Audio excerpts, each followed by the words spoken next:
সারাদিন ভাল লাগে না নানা ছবি আঁকতে, খাতায় পাতায় মন চাই রাখতে। সারাদিন মানে ওই সারাদিন কবিতাটা নাকি? বন্ধুরা, একজন ইট কাটা শ্রমিকের জীবন কেমন হয় এই ভিডিওটা দেখলে কিছুটা হয়তো আন্দাজ করতে পারবেন। বন্ধুরা, এই যে আমার বন্ধু, ওর নাম হচ্ছে শিবা মুরারি। ও এখন এই দুপুরে রোদ্রে ভাটা থেকে বাড়ি আসছে। ভাটা থেকে আসছো তো নাকি? ভাটা থেকে। তা তোমার ছেলেকে কোথায় পেলে তুমি? স্কুল থেকে নিয়ে এলাম। স্কুল থেকে বলতে দেখা ও মানে ভাটাতে কাজ করে আবার স্কুল থেকে বাচ্চাকে নিয়ে বাড়ি যাচ্ছ? হ্যাঁ, বাড়ি যাবো। বাড়িতেই থাকছো এখন না কোথায় কাজ করছো? ভাটাতেই থাকছি। ভাটাতে কাজ করো? হ্যাঁ। ভাটাতে কি কাজ করো তুমি? ইট বানাই। ইট বানাও? হ্যাঁ। ইট বানাও, বিরাট পরিশ্রমের কাজ। কখন শুরু করো মোটামুটি ইট বানাতে? ওই তো 4টা থেকে 11টা পর্যন্ত। ভোর 4টে থেকে 11টা পর্যন্ত? হ্যাঁ। তোমার ছেলে কোন ক্লাসে পড়ো বাবু? থ্রিতে। থ্রিতে। তোমার নাম কি? পলক। আচ্ছা আচ্ছা, স্কুলে গেছিলে? দেখেছেন বন্ধু, ভাটা থেকে কাজ করে এসে স্কুল থেকে বাচ্চাকে নিয়ে বাড়ি যাচ্ছে এবং গায়ে দেখুন এদিকে বালি চিকচিক করছে। এই যে বন্ধুরা, ওর গায়ে বালি এখনো চিকচিক করছে। বারবার আমি বলি যে বাংলার কৃষিজীবী এবং শ্রমজীবী মানুষের কথাগুলো। তা আপনাদের সামনেই এই যে আমার এই বন্ধু দাঁড়িয়ে আছে, ওর সারা দেহে এই যে টি শার্টটা পরে আছে এবং পায়ে যে পায়জামাটা পরে আছে বা প্যান্টটা পরে আছে, ওর মধ্যে এখনো কিন্তু বালি বা মাটির দাগ পরিষ্কার করে লেগে আছে, একদম পরিষ্কার বোঝা যাচ্ছে। কিন্তু কতটা পরিশ্রম করতে হয় একটু চিন্তা করুন। এই ইট কাটার কাজ কতদিন ধরে করছো শিবা? এখন হয়ে গেল তোমার 4.5 মাস। এই সিজনে 4.5 মাস? হ্যাঁ। আর প্রায় কত বছর বয়স থেকে করছো? ও হয়ে গেল তোমার 8-9 বছর হয়ে গেল। 8-9 বছর থেকে। এখন বয়স কত তোমার? হ্যাঁ। এখন বয়স কত? এখন করতে হবে 30। 30। 8-9 বছর, প্রায় 20 বছর বয়স থেকেই করছো। হ্যাঁ।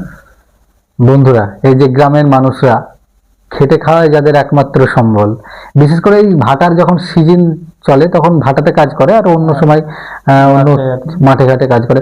ভাটার সিজনটা মোটামুটি কত মাস পর্যন্ত কাজ পাও?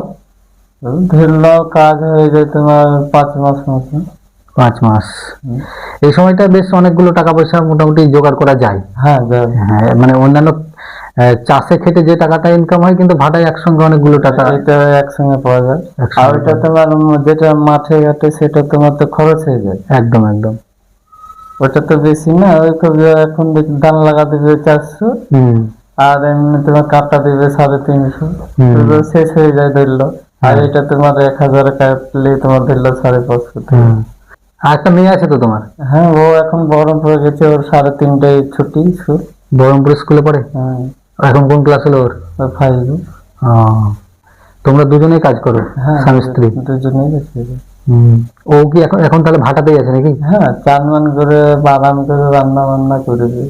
রান্না করে আবার আজকে সারাদিন আরাম, তারপরে আবার কালকে ভোর 4টে থেকে ভোর থেকে আবার কাজ আবার ভোর থেকে শুরু হবে। বন্ধুরা, একজন ইট কাটা শ্রমিকের জীবন কেমন হয় এই ভিডিওটা দেখলে কিছুটা হয়তো আন্দাজ করতে পারবেন। এই রৌদ্রের মধ্যে ওরা দেখছিলাম যাচ্ছে, তাই ওদেরকে ডেকে আমার ঘরে একটু বসালাম, ওদের সঙ্গে একটু গল্প করার জন্য, একটু জল খাওয়ানোর জন্য আর একটু গল্প করার জন্য। তো এই হচ্ছে বিষয়। সারাদিন পরিশ্রম করার পর, এমনিতেই তো সারাদিন হাড় ভাঙা পরিশ্রম। তরুণ, তুমি তাহলে থ্রিতে পড়ে বললে? আচ্ছা, তোমার বইয়ের একটা পড়া বলো দেখিনি। সারাদিন ভাল লাগে না নানা ছবি আঁকতে, খাতায় পাতায় মন চাই রাখতে। সারাদিন মানে ওই সারাদিন কবিতাটা নাকি? সারাদিন ভালো লাগে নানা ছবি আঁকতে, খাতার পাতায় চাই মন খানা রাখতে। বলো তারপরে। বেজে বেজে ভাবনায় মনে আছে যখনই ছবিটা লয়ে যায়, ছবি হয়ে খাতাটায় রয়ে যায় তখনই। হ্যাঁ। গাছ গাছ পাখি, না হাতি ঘোড়া। হাতি খেলা গাছ পাখি আমি কত কি জানো আঁকি এই চক, আমি জানি কত কি। এত সব আঁকি তবু, এত সব আঁকি তবু তাও মন ভরে যাই না। হ্যাঁ, আসলে খাতা ছেড়ে মন যেতে চায় না।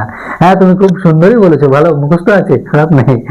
একটু আটকে যাচ্ছে, একটু আটকাবে, সে তো বটেই। বাচ্চা অনেকটাই বলে দিয়েছে, ভালোই বলেছে। পড়াশোনা করাও, ভালো পরিশ্রম করে। পড়াইছি, তো এবার ধরলাম এখান থেকে প্রাইভেট দূর হয়ে যায় বলে দেওয়া হয়েছে না, না হলে ভালো মাথায় ওই ভাটা থেকে আগে আগে প্রাইভেট পড়াতে নাকি? হ্যাঁ। স্কুলে এমনি মাস্টার, টিউশন মাস্টার পড়াতে আসতো? হ্যাঁ, না ওইখানে পড়াতেই।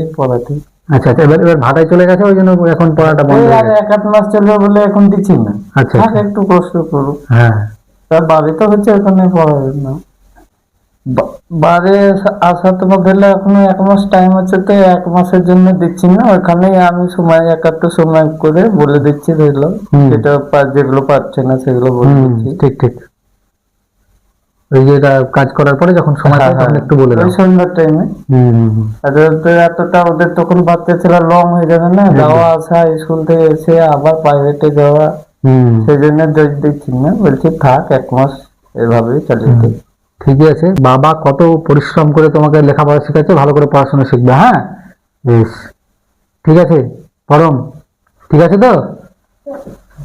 তো ঠিক আছে বন্ধুরা, দেখা হচ্ছে আবার পরের একটা নতুন ভিডিওতে। ধন্যবাদ।